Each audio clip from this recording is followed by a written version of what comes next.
भारतीय संस्कृति और सनातन धर्म की परंपराओं में भगवान श्री राम का स्थान अत्यंत उच्च और आदर्श माना गया है। वे केवल भगवान विष्णु के अवतार ही नहीं, बल्कि मर्यादा पुरुषोत्तम की उपाधि से विभूषित एक ऐसे चरित्र हैं जिनके जीवन का प्रत्येक क्षण धर्म, कर्तव्य और मर्यादा का प्रतीक है। उनसे जुड़ी अनेक कथाएं न केवल आध्यात्मिक दृष्टि से महत्वपूर्ण हैं, बल्कि नैतिक मूल्यों की स्थापना के लिए भी अत्यंत प्रेरणादायक हैं। ऐसी ही एक अलौकिक कथा है जिसमें ये प्रश्न उठता है, श्री राम ने क्यों रोका मां लक्ष्मी और विष्णु जी का मार्ग? ये प्रश्न सुनने में साधारण प्रतीत होता है, परंतु इसमें निहित भाव, दर्शन और आंतरिक मर्यादा की भावना अत्यंत गहन है।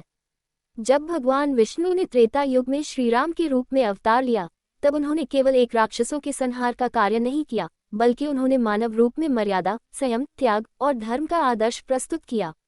वे जानते थे कि वे स्वयं विष्णु हैं, परंतु उन्होंने हर परिस्थिति में स्वयं को एक सामान्य मानव के रूप में ही व्यवहार में रखा। एक लोककथा के अनुसार एक बार जब श्रीराम वनवास में थे, तब आकाशमार्ग से भगवान विष्णु और मां लक्ष्मी उनके दर्शन के लिए आए।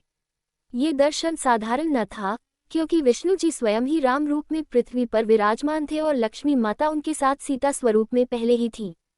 फिर भी भक्तिपूर्ण भावना से यह कल्पना की गई कि भगवान विष्णु अपने ही राम रूप के दर्शन हेतु मां लक्ष्मी के साथ आए। जैसे ही उन्होंने श्रीराम के पास पहुंचने का प्रयास किया, श्रीराम ने उनका मार्ग रोक दिया। जब लक्ष्मी माता और विष्णु जी ने पूछा, प्रभु, आपने हमारा मार्ग क्यों रोका? तब श्रीराम ने अत्यंत गंभीर भाव से उत्तर दिया, मैं इस समय विष्णु नहीं, अयोध्या का एक वनवासी राजा राम हूँ। मेरा धर्म है मर्यादा का पालन करना, और कोई अपरिचित स्त्री बिना अनुमति के मुझसे कैसे मिल सकती है? और मैं स्वयं ईश्वर नहीं, एक मानव रूप में पृथ्वी पर आया हूँ, इसलिए मुझे मानव धर्म और मर्यादा के अनुसार ही आचरण करना होगा।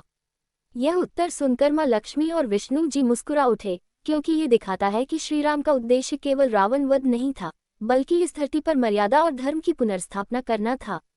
इस कथा का भावार्थ गूढ़ और गहन है।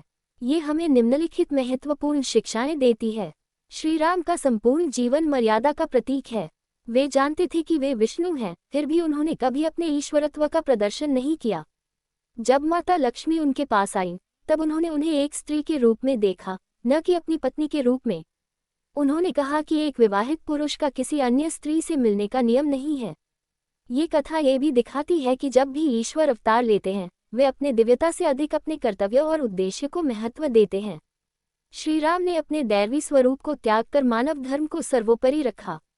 श्रीराम ने अपने जीवन में किसी भी परिस्थिति में संयम नहीं छोड़ा।